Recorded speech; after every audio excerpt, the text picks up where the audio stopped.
এই যে দেখো বরমশাই কি নিয়ে এসছে। আমার মানে এইগুলোর দরকার ছিল, কারণ মেয়েকে এখন এইগুলো খাওয়াচ্ছি তো। তো এইখানটায় পাওয়া যায় না, ওইখানটায় বাঙালি দোকান আছে, ওইখানটাতেই পাওয়া যায়। এই যে হেলাংচার শাক, এটা হেলাংচা এইসব কুলেখাড়া সব ওইখানে পাওয়া যায়। আর এই দেখো 3টে নিয়ে এসেছে। আমাদের দেশেও এখন খুঁড়তে গেলে পাওয়া যায় না, কিনে ছাড়া। বুঝতে পারছো? আমি দেখাচ্ছি এটা কি আছে। এই যে দেখো, আমার মেয়ে কিন্তু এইগুলো চাবিয়ে খায় জানো।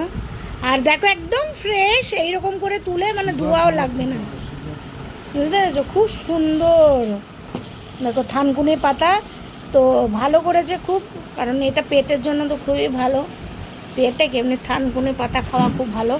তো এই যে 3 প্যাকেট নিয়ে এসছে, এগুলো 20 টাকা প্যাকেট না। এই যে 3 প্যাকেট নিয়ে এসছে। আমি তো খুব খুশি, কেন বলো তো, এইগুলো এইখানটায় পাওয়া যায় না, এটা বাঙালি মার্কেট ছাড়া পাওয়া যাবে না। এইগুলো এখন নিয়ে আসলো। হ্যাঁ, বড় তোমাদের কার কার পছন্দ অবশ্যই কমেন্ট করে জানাবে। বুঝতে পেরেছো? এইগুলো এখন গরমে খাওয়া উচিত। আর হেলাংচা তো সবসময়তেই খাওয়া উচিত, খুবই ভালো হেলাংচা, একটা ভালো জিনিস। আর এটাই মাংস আছে, 2.5 কিলো মুরগি বড়মশা এখন নিয়ে আসলো। মাছটা ছানা হচ্ছে না এখন, ঘরে খুব কম। কালকে আমি এখান থেকে মাছ নিয়েছিলাম, তোমাদেরকে বললাম না, মাছ নিয়েছিলাম এখান থেকে। তাতে তো তাই নিয়ে আবার মাছে খাবে না খাবে না করতে করতে দেখো মন থেকে চলে আসলাম। এই যে মাংস, আজকে আর করবো না, আজকে সবারই খাওয়া হয়ে গেছে।